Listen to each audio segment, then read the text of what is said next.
Como que o cérebro, né, recebe a informação quando ele se sente acolhido? Né? Quando ele se sente, principalmente adolescente, né? A gente está falando aqui bastante de adolescente.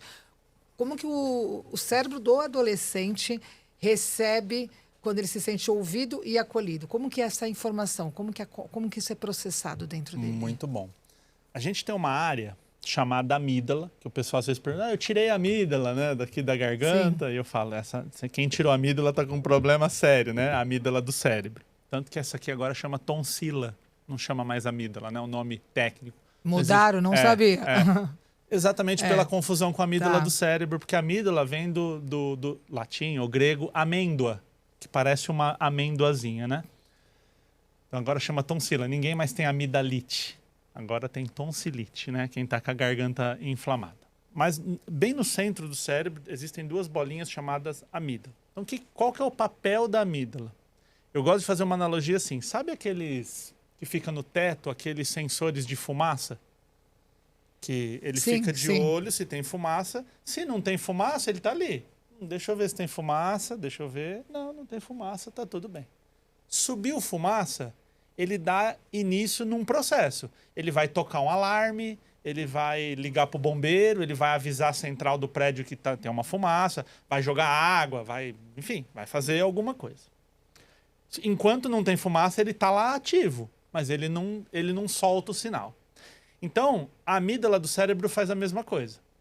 Então, nesse momento, a amígdala do meu cérebro leu este ambiente aqui e ele me diz assim, Rosé é bastante gentil, né? A conversa é legal. Pô, o pessoal da técnica ali, bacana. Tô numa sala confortável. Não tem um bicho aqui dentro. Não tô ouvindo, não tem uma bomba, não tem nada acontecendo. Tá um silêncio bacana. Então, minha amígdala leu esse ambiente e ela tá assim, ó. Tá tudo bem. Isso permite com que eu raciocine. Se essa sala começa a pegar fogo, o meu cérebro, ele diminui a minha capacidade de raciocínio e liga a amígdala.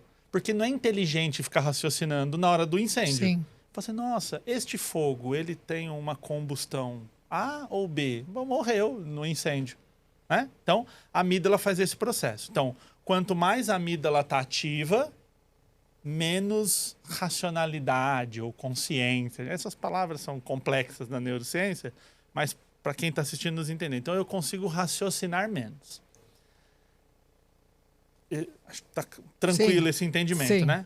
Então, quando eu chego para um adolescente e grito, e ofendo, ameaço, a primeira coisa que ele faz é acionar o sistema de defesa dele. Que a neurociência chama de sistema de luta ou fuga. Ou você briga, ou você sai correndo. Ou você congela, né? Tem também o freeze, né? Que é fight, flight ou freeze no inglês, né? Então, lutar, correr, fugir ou congelar. Que é o mesmo processo que a gente ativa quando a gente vê um bicho, quando a gente vê um assaltante, quando a gente está num lugar pegando fogo. É o mesmo sistema. Então, a tua pergunta foi o contrário disso. Como que é o acolhimento? Quando eu chego com o acolhimento, eu não ativo esse sistema de defesa. Eu consigo conversar com o cérebro que está raciocinando. Que não está pronto ainda o cérebro racional do adolescente, córtex pré-frontal, não está pronto. Mas não quer dizer que não tenha. Ele está em construção.